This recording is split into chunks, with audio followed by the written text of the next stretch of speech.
Après plusieurs jours de violence déclenchées par la condamnation de l'opposant Ousmane Sonko, le Sénégal est sur le qui-vive. La population est inquiète et craint que la situation ne dégénère de nouveau. Le bilan des violences est lourd, au moins 16 morts et plus de 300 blessés. On en parle tout de suite avec Abdou Karim Fofana, ministre du Commerce, de la Consommation et des PME et porte-parole du gouvernement. Bonsoir, merci beaucoup d'être avec nous ce soir. On va d'abord aborder la question des violences. Craignez-vous un nouvel embrasement ? Bonsoir Madame. D'abord, je présente mes condoléances au nom du Président de la République et du gouvernement du Sénégal à toutes ces personnes décédées, mais aussi ceux qui ont subi des préjudices. La situation s'est calmée depuis le week-end. Nous avons noté une forte accalmie. Les populations ont repris leurs activités économiques et sociales. Vous le notez partout à Dakar et dans les régions qui ont été impactées. Il faut noter aussi que avec cette accalmie, on a levé la suspension sur les données mobiles.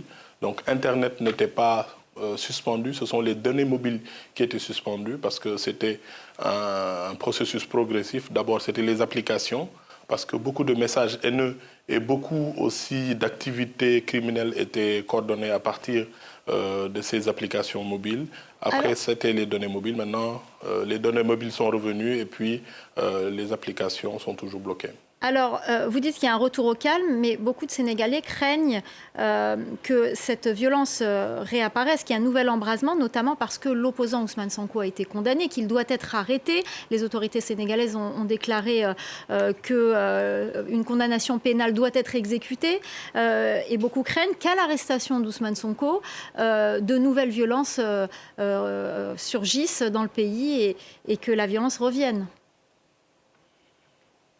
Naturellement, quand on vit un week-end comme on l'a vécu au Sénégal depuis jeudi, vendredi, on reste avec un sentiment de préoccupation très forte. Mais ce qu'il faut noter, c'est que depuis samedi, on a une désescalade.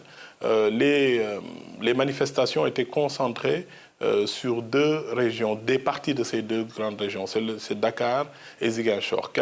Des communes, je ne sous-estime pas, on ne minimise pas du tout, mais quelques communes à Dakar, notamment dans la banlieue, à Ziguinchor. Et aujourd'hui, vous avez noté qu'il y a des écoles qui ont commencé à fonctionner, des banques qui ont commencé à fonctionner, l'activité économique, parce que ce qu'on a connu, ce sont des attaques assez particulières avec des personnes qui habituellement ne sont pas connues, ce n'est pas les mêmes méthodes de manifestation. Donc aujourd'hui, la situation est maîtrisée. On y va petit à petit et la vie reprend son train-train quotidien. Alors je le disais, les autorités sénégalaises, un de vos collègues ministres avait déclaré que la condamnation pénale doit être exécutée. Pourquoi Ousmane Sonko n'a pas été arrêté après le verdict et quand sera-t-il arrêté? C'est la question que se posent de nombreux Sénégalais aujourd'hui.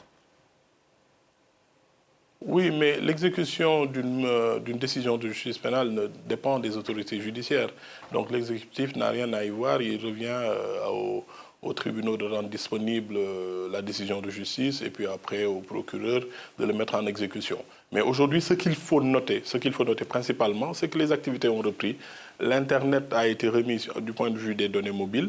L'activité a repris normalement et les enquêtes sont en cours pour déterminer aussi les causes de ces attaques stratégiques qui ont été menées vis-à-vis du Sénégal. Parce qu'on a visé à déstabiliser l'État du Sénégal. Les centrales d'approvisionnement en eau, d'électricité, les grands marchés d'approvisionnement, les banques. On a voulu terroriser les Sénégalais pour qu'ils ne puissent pas sortir. Qui a voulu terroriser les Sénégalais? Qui est derrière cette action?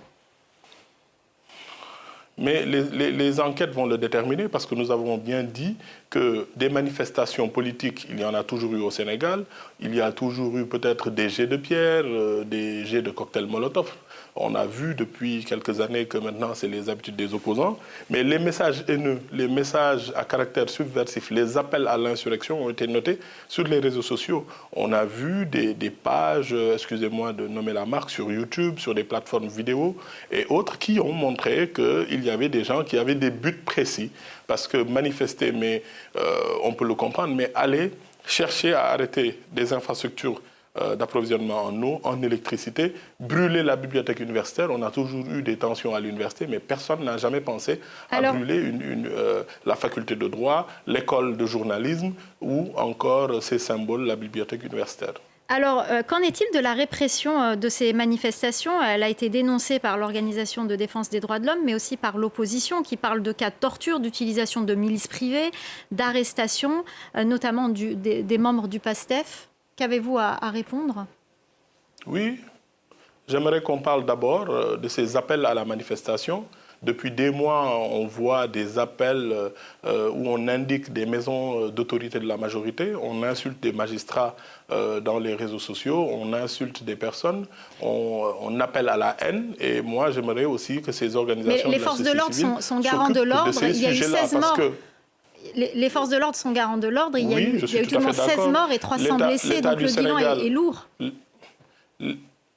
Le bilan est lourd, mais la responsabilité du bilan vient aussi de ces personnes qui ont appelé à des jeunes à donner leur vie, ces personnes qui ont utilisé des jeunes, des enfants, pour en faire des boucliers, pour leur demander de se mettre entre eux et les forces de l'ordre. Donc chacun doit prendre ses responsabilités. Nous sommes très désolés de ces morts et nous sommes l'État, nous mesurons notre responsabilité. Mais attention, sur les réseaux sociaux, sur Internet, nous avons assez de preuves de personnes qui ont appelé à l'insurrection. Je ne parle pas d'un appel à manifester, d'un appel à l'insurrection, qui ont indiqué des maisons, qui ont montré des méthodologies, qui ont appris, qui ont montré des vidéos même pédagogiques pour se rassembler, pour faire des cocktails Molotov, pour attaquer des forces de l'ordre. Et ça, je pense que toute la communauté internationale l'a vu. Alors, Ousmane Sonko, l'opposant, affirme depuis des mois qu'il s'agit d'un procès politique pour l'empêcher de concourir à la présidentielle 2024. Oui, tout le monde a entendu ces assertions d'Ousmane Sonko. Moi, je pense que depuis 1960, il faut noter que les procès qui ont eu et qui ont été caractérisés de politique, c'est d'abord le procès du président Mamadou Dia, c'était l'État contre Mamadou Dia, le président Abdoulaye Wade contre l'État du Sénégal, attrait en justice, le président Idrissa Seck, Ousmane Sonko a été le seul il y a des précédents dans l'histoire des personnes. Il y a des précédents dans l'histoire politique du pays qui font que ce discours est audible auprès de ses partisans, d'Ousmane Sonko. Oui, naturellement, il a ses partisans. Mais moi, je représente l'État du Sénégal et je parle à l'ensemble des Sénégalais. Je dis que les faits qui ont été reprochés à Ousmane Sonko, il a été attrait à la barre par des personnes et non pas par une institution, non pas par l'État du Sénégal. Donc ça aussi, ce sont des faits qu'il faut rétablir et dire la vérité et ne pas chercher à manipuler les masses, puisque nous sommes dans une situation où ce sont des commerçants. Écoutez, la dernière fois, quand il y a eu des manifestations, on pensait que oui, c'était des multinationales comme Auchan qui ont été le plus impactées. Mais aujourd'hui, les personnes les plus impactées, c'est des commerçants sénégalais. C'est des commerçants sénégalais, c'est des entreprises sénégalaises, c'est des stations-service. On est allé au-delà des multinationales, on est allé au-delà de France Dégage qu'on entend souvent. Ce sont des biens de Sénégalais, ce sont des personnes qui sont entrées dans les rues, qui ont attaqué des maisons de personnes, n'est-ce pas, qui n'ont rien à voir avec la politique. Donc il y a une part de vandalisme et aussi une part de mission destructrice de façon criminelle. Alors, dernière question, concernant le président Macky Sall, sera-t-il candidat? Ne pensez-vous pas que l'ambiguïté autour de sa candidature alimente ce climat de tension dans le pays? Madame, vous avez évoqué tellement de causes que moi-même je vous repose la question. Est-ce que vous pensez que pour une histoire de candidature, on veuille qu'on doit attaquer une centrale à eau ou une centrale à électricité? La candidature, en fait, l'ambiguïté... La candidature d'une personne dépend de sa volonté personnelle. Le président ne s'est pas encore exprimé. On n'a pas à lui imposer un calendrier. Lorsqu'il devra s'exprimer, sauf qu'il y a débat constitutionnel, monsieur. Il y a le Conseil constitutionnel. Mais justement, il y a un débat constitutionnel. C'est pour ça que ça crée un climat de tension. S'il n'y avait pas eu ce climat de tension, effectivement, vous avez raison, mais il y a un climat de tension lié aussi à cette candidature, à ce troisième mandat. Tout à fait. Quand il y a un débat constitutionnel, il faut toujours laisser aux personnes leur liberté. On ne peut pas subtiliser à une personne sa volonté. Le président Macky Sall, lorsqu'il devra s'exprimer sur le sujet, il va s'exprimer. D'ailleurs, vous l'avez entendu à l'ouverture du dialogue national le mercredi face à une bonne partie de l'opposition et au First Vive de la Nation. Il a dit que Ma troisième candidature n'est pas une question tabou. Si vous voulez qu'on en discute, on peut en discuter. Donc ça, je pense que c'est faire preuve de responsabilité. Ce n'est pas un sujet tabou.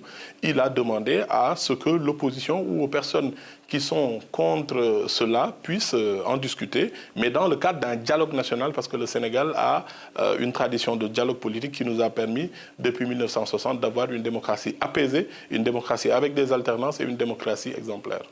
Merci beaucoup Abdou Karim Fofana, ministre du Commerce, de la Consommation et des PME, porte-parole du gouvernement. Merci infiniment d'avoir accepté notre invitation.